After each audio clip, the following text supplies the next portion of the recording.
All set? Cool. Yeah.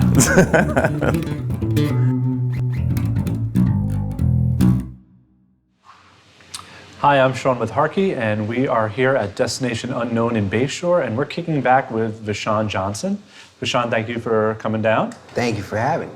Vashon is one of our newest members of the Hartke family, and we just wanted to hear a little bit about where you came from, how you chose bass as your main instrument, and your philosophy on performance and playing and everything. So, how did you choose the bass guitar? That's a good question. I think more so, I think maybe the bass guitar chose me, as I think about it in hindsight. Quiet as this kept, I actually started out playing piano. Piano was actually my first instrument. I started playing classical piano. And then later in grade school, my grade school had a band program, so I selected the trombone. It was one of the band instruments that was available for selection. And shortly after that, like maybe 3 or 4 years after that, I must have been about maybe 10 or 11 at the time, the older middle school kids there was a jazz band, so there was a little bit more instrumentation there. And my first summer band experience was with the middle school kids, where there was a jazz band, and I'll never forget walking into the room and seeing someone playing the bass guitar. This was like my first time seeing it, and I didn't know about the bass guitar. Like, it wasn't one of the instruments that was offered initially. So I remember initially my first reaction was, what's that? Like, that wasn't on the list. So I saw that, and with a little begging and pleading, with the coaxing, with the band director, found a way to start learning to play the bass guitar, and I guess the rest is history. Yeah. After that, yeah. So you picked up bass and started in school first. Mm-hmm. Yeah. Did you start to play upright or string bass in like the orchestra, or was that? Yeah. So shortly after playing the bass guitar, I think, because I, primarily started playing lots of jazz music first. So the upright bass wasn't far, for that stylistically, for that idiom of music. So I wanted to learn to play that as well. So I started playing or learning to play both, at a fairly early age. So you're a young kid, wanted to play jazz music. Yeah. Where do you turn? Like, was it records? Was it influences, music? And you grew up in Chicago. Was it hearing music locally? Lots of little bits, lots of all of those things at different times. Radio, records at the time, showing my age. Like, I remember records and like wanting to buy records. At the time, for me, there was, I would go away to, I guess, band camp, I guess is what they call it. But there would be workshops, I went to, I'm sure, I think it still goes on, the Jamie Aebersold, clinics and stuff. And and this is where I kind of got familiar with different players. I would hear different players or see different players and seek out, I got a teacher early on, which was it's a good thing to do. I got a teacher early on to help guide me in this, this quest that I was on, who, introduced me to different players that, I may not have otherwise found out on my own. So then you're listening to music. What was that first record that you heard? You're like, that's what I want to do. That's where I'm trying to, get my style from. Or or the record that you remember the most from your childhood, and like that you still put it on today and listen and say that's the record? I think first record or first that I kind of this is a Victor Bailey album called Bottoms Up, and I remember spending a lot of time with that record when it came out, and I really like that kind of. I was really drawn to that sound, to that music, and I remember at an early age, like kind of really, spending some time with like that's what I want to sound like, or like I enjoy that music. But bass players, I mean, there's so many. Like I've Ron Carter, obviously. Rufus Reid, like Todd Coolman. Yeah, I mean, I tried to, spend some time and like really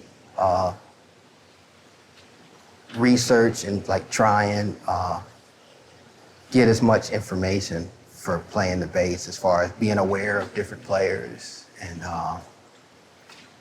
the music that was out there. Was there like a group of like friends that you had that you guys would like start bands or play, or were you doing this most on your own? So funny enough, like my middle school was like really popular, like award-winning, like went to like jazz conferences and played at different festivals, and so that was another benefit to me early on. Like I got to see and be around and play music, it wasn't just like this solo venture. Like there was a band program, there was a music program in my school at an early age that kind of helped facilitate this journey that I was on, or for playing music, and like kind of exposed me to a lot of different things. Yeah. So when was that moment that you realized, number one, I'm good enough to do this, and two, I'm going to take this leap and make this a career? That also kind of, I just looked around and I was doing it. Like it was never a thing where I was ever stopped to evaluate or process, what direction. I think when I saw it as a kid, when I first saw the bass, and I said, like, I kind of made up in my mind, like in hindsight, like I remember like the passion that I saw it, and like the excitement that I felt, like, there was never a question of how or a hope. It was just like, that's what I'm gonna do. Like, and it's been seemingly easy, but I guess also difficult. Difficulty comes, obstacles, with anything. But I've never, like when I was in high school, like I started, I looked around and like, people were asking me to come play gigs. It was just like, I never stopped to think about, the whole. It's a job. Yeah. And I had good, positive experiences with keeping the momentum going, as far as staying encouraged and like, constantly being, put into positions to play more music or to meet other players, or it was constantly, like I met Betty Carter like at a really young age too, like still in high school, and she didn't seem to mind or have any questions. So I think one thing kind of leads to another as far as experiences, and just being open-minded and wanting to become a not just a better bass player, but a better musician, like a better person, like all the life experiences that come along with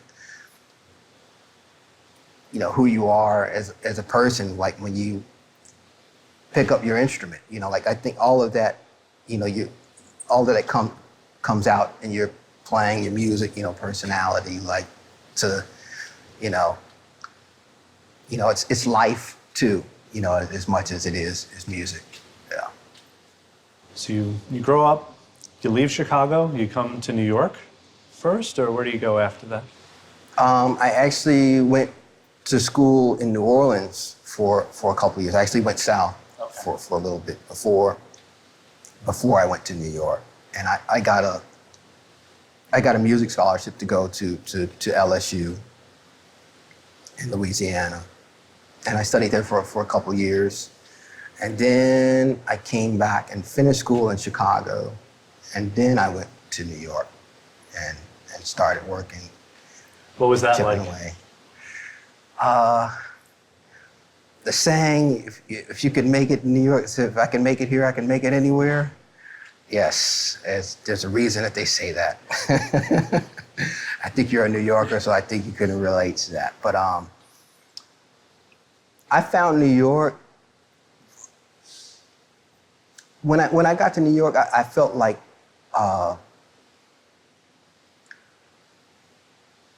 there were so many different kinds of opportunities. There was so many different kinds of music and experiences that I had that were, in hindsight, really preparing me to be well-rounded or, versed in different styles of music, having to having access to so many different experiences, as it relates to the totality of being a musician. It was, it may have been a club date here, it may have been a Broadway thing here, it may have been like a jazz gig here, or it may have been like a gospel thing on Sunday. Like there was so many, there was just so much music happening here. I felt like my experience here, my training, if you will, was very, complete in terms of being exposed to different kinds of music. And then you went from New York, you took the big step and went out to LA? Yes. The big leap. Yes. Across the country. Yes. I went to LA and, seeking, I wanted to do larger, pop gigs, I wanted to make more money. Is that okay to say? It's all right. I mean, it's what everybody wants. You're a musician, yeah. What's the goal? Yeah. So, and, at the time, I felt like it was one of those things that, it wasn't like a prison sentence, it wasn't like, you do this or else. It was just like, I said, I like to experience this. I'd like to see what this life is like, see what this music is about, see what this experience is, and see how it, relates to everything else that I've learned or acquired, experience-wise at this point. And I'll say, I feel like in hindsight, my experience in New York was a great training ground, if you will, in terms of the preparation of skills, to have, for that stage. So you get on the Hannah Montana tour. Yeah. And then that turns into Miley Cyrus. And so that was, how many years did you work with her? That was about 10 years. Same group, same band the whole time? Yeah, same band. So this is a fairly big act, right? You guys play a lot of big stadiums, I'm sure, and theaters. Yeah. What happens on stage? What's the dynamic behind her being the front person? How do you guys work together? Do you get to change things while you're performing? We spend a fair amount of time in rehearsal and preparation for whatever may be coming up. And I think one of the great things about that band was I feel like everyone was cohesively wanted to be in a band behind, an artist. There was, I felt like collectively, that was our mission, and I felt like that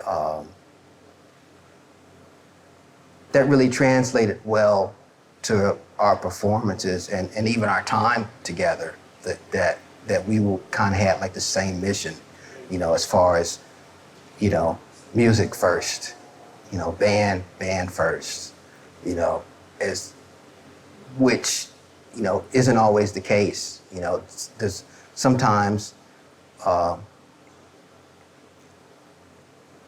if that's not everyone's goal, you know, there can be like clashes, you know. I think, you know, for everyone not being on that same page.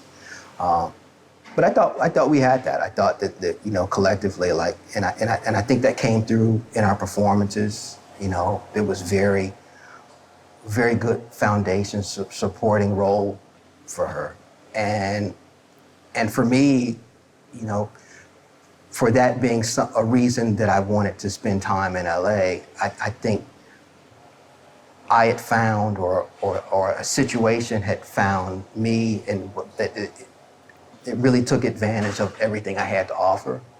You know, I got to play upright with her as well, and synth bass. You know, there was some sessions that involved reading as well. You know, so it was good for me. Like, I felt like it was a situation that, and I felt like, you know, my, you know, wanting this to be in a band, you know, and like us, like sound good, be like was really, that was a good fit for that. I really, you know, I enjoyed that experience of that time. Yeah. So you had this background in playing jazz. You went to school, you've played on Broadway. Getting into a Disney gig, like, what led you there, and what was like auditioning for that type of show like? Interesting. So when this particular show or opportunity came, I didn't know who Hannah Montana was. You weren't watching it ever? I wasn't watching it.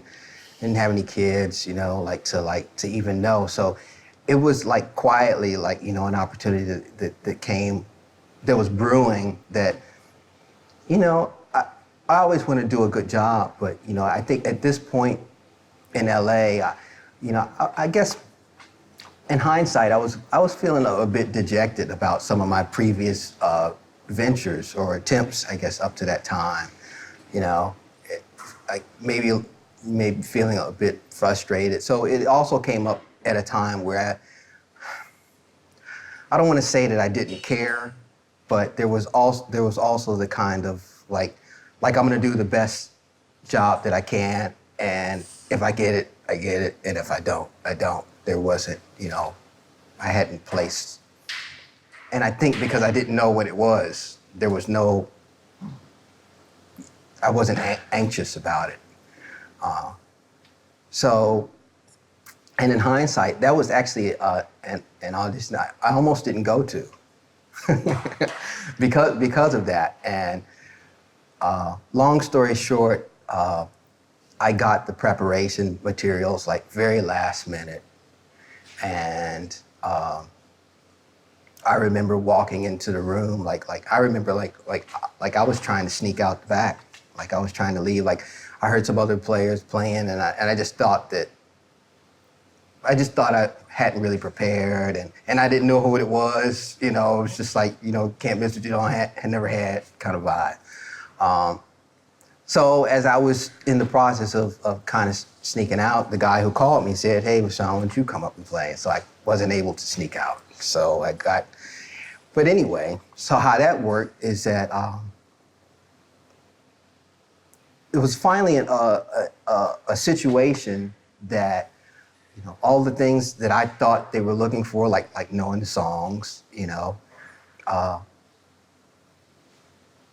they weren't necessarily looking for. Like they were looking for, like, you know, more music things, like more things that I, at this point, you know, skills that I had acquired, like listening, you know, watching, you know, like just other things that, you know, band stuff, you know, working together, like, you know, for being a piece of that band. And I think, you know, like while I wasn't really paying attention, like that opportunity, you know, came up. Like I wasn't really even looking for it, you know, and it just worked out that it was that opportunity that would kind of, be able to take advantage of everything I had to offer.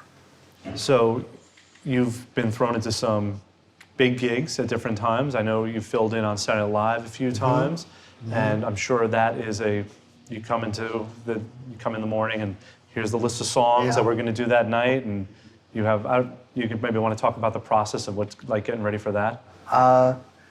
It's interesting. That's an interesting process. There's a lot of content, and because it's TV, the speed at which things come is usually pretty fast, and because it's live, there's just some things you just can't rehearse for.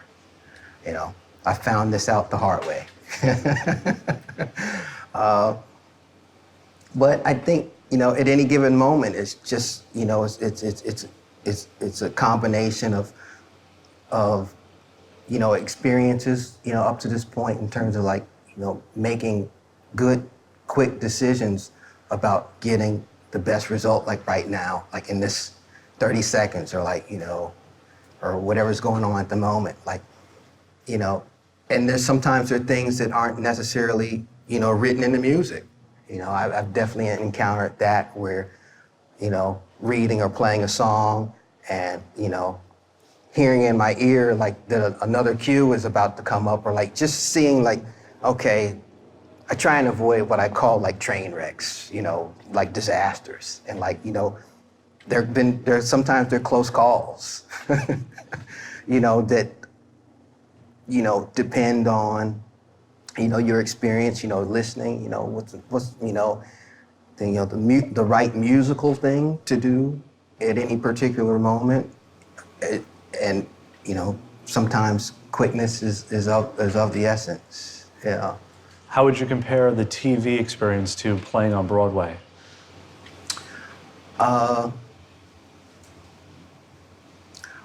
Similar, but different. The TV thing, in my mind, just is it has a certain finality to it. But I mean, so does the Broadway thing. Just if you think about in terms of doing a show and wanting that performance to be flawless. At least that's always the goal in my mind. Whenever I do any of those performances, it's but we're also human, so there's that to be taken into consideration too. I get they're similar. I feel like television is millions of people, and Broadway is hundreds of people. So playing on Broadway, playing Saturday Night Live, they throw sheet music in front of you. Mm-hmm. What do you have to do to separate the black and white marks on the piece of paper from what you're actually playing that night? Yeah, that's a good conversation and a skill that I feel like I'm constantly working on, which is the difference between reading something verbatim versus also calculating in interpretation about what you're reading. And I think that changes depending on the situation, maybe how many people are involved in reading, as far as I would imagine in an orchestral situation where you have a lot of people, it's probably more crucial that everyone read exactly what's there. But for for some Broadway shows and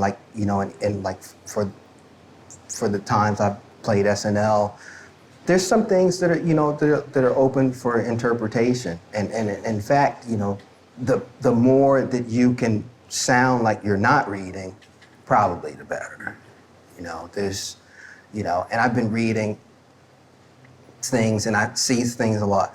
I'll read one thing, but I know it's not what you really mean, or that's not what I hear, another instrument playing. So, those kind of, where you're reading, but you're also making these musical adjustments. Because I think at the end of the day, it's music. That's what I'm trying to deliver at the end of the day. So that's one of my goals as I'm reading, is to, try and be as seamless as possible, but also do a good job of reading.